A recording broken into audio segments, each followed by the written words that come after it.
Oui, bonjour. Bonjour, bienvenue sur RMC Romain. Comme tout le monde, je me permets de te tutoyer si tu veux bien. Ouais, il y a pas de On problème. avait un VTC, on avait un agriculteur. Toi, tu es horticulteur. C'est ça. On est à Plerguerre, en Ille-et-Vilaine, c'est ça? Verguer en Ille-et-Vilaine dans le 35, ouais. Et Voilà, sur les jardins de Beau-Soleil à Plégnec. très bien. Toi, Romain, tu ne pouvais plus vendre tes fleurs. Voilà, fermeture des commerces oblige. Mais au lieu de les laisser perdre, tes fleurs, tu as une idée qui a touché, je l'ai vu sur les réseaux sociaux notamment, ça a touché beaucoup de monde. Raconte-nous ce que tu as décidé de faire, Romain. Bah, si vous voulez, c'est simple. Nous, on a une fermeture, donc il y a 10 jours des boutiques et des marchés. Donc, forcément, bah, pendant 10 jours, l'entreprise fermée, les plantes, elles continuent à pousser. Le dimanche matin dernier, du coup, je me dis, mais qu'est-ce que je peux faire de tout ça, quoi? Je dis, c'est pas possible qu'on mette tout ça à la poubelle. Les compositions, elle met plein d'autres choses, bien sûr. Et du coup, entre autres, pour les compositions, du coup, je les ai mis sur chariot. Et j'ai été les emmener au cimetière de ma commune, à Plerguet. Et j'ai distribué toutes ces compositions sur chaque tombe, quoi. Voilà. Et ça a touché énormément de monde, ce que tu as fait, Romain. Tu as eu Bah, beaucoup de c'est vrai retours. Parce j'ai mis, Vas-y.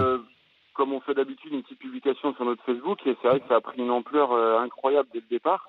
Mais les gens étaient très touchés, moi aussi, forcément. Voilà, vous l'entendez, Romain, qui est horticulteur, il se dit: «Qu'est-ce que je vais faire de toutes ces fleurs, de toutes ces compositions, qui vont pourrir là?» Et il a pris, ses plantes, il les a mis sur son chariot. Je répète ce que tu viens de dire, mais c'est parce que voilà, je veux qu'on entende bien ce qui se passe à travers tout le pays et des choses tellement différentes, mais il y a tellement d'humanité dans ce que tu as fait, Romain. C'est juste, mettre ses plantes sur un chariot, aller jusqu'au cimetière et fleurir les tombes. Qu'est-ce que t'ont dit les gens sur les réseaux sociaux? Qu'est-ce qui t'a touché particulièrement? Bah, c'était les personnes, si vous voulez, comme ils ne peuvent pas aller, que ce soit sur Sud Plerguet, hein, mais je crois que ça a touché la France entière, et même ailleurs. Du coup, bah, voilà, de faire le geste à leur place, c'est des lieux de recueillement pour chaque famille, et forcément, les cimetières sont pas beaucoup fleuris en ce moment, on sort Mmh. d'hiver, Mmh. donc voilà, et sinon tout le monde était touché, c'est bien. Et toi, qu'est-ce que tu as ressenti en faisant ça? Au moment où tu étais voilà, dans le cimetière de Plerguet, j'imagine que tu étais tout seul et que tu as fait cette distribution, ce geste. Qu'est-ce que tu as ressenti? Je vais pas vous mentir que le moral était pas au beau fixe ce jour-là, parce que forcément, on n'aime pas acheter de la marchandise, même si là, du coup, elle allait pas à la poubelle, donc ça me faisait d'autant plus plaisir. Mais c'est pour le plus tard, en fait. Je me dis, bon, si on en reste que là encore, au niveau de l'entreprise, on peut tenir, mais c'est vrai que ça va être compliqué pour moi, horticulteur, et tous les autres d'ailleurs, Mmh. parce que nos serres sont complètement pleines, quoi. Il n'y a rien qui sort.